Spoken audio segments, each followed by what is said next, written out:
যে দুই ছাত্র উপদেষ্টা অন্তর্বর্তী সরকারে রয়েছে তাদের সাথে জাতীয় নাগরিক পার্টির কোনো সম্পর্ক নেই।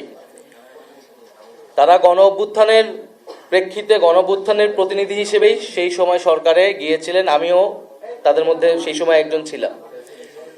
তারা যদি রাজনীতি করতে চায়, নির্বাচন করতে চায়, তাহলে তারা সরকারের থেকে সেটা পারবে না, তখন তারা সরকার থেকে বের হয়ে তাদের মতো সিদ্ধান্ত নেবে। কিন্তু তাদেরকে জাতীয় নাগরিক পার্টির সাথে সংযুক্ত করে এক ধরনের অপপ্রচার এবং তাদেরকে হেয় করার চেষ্টা করা হচ্ছে। আমরা বলবো যে এটি খুবই উদ্দেশ্যমূলক।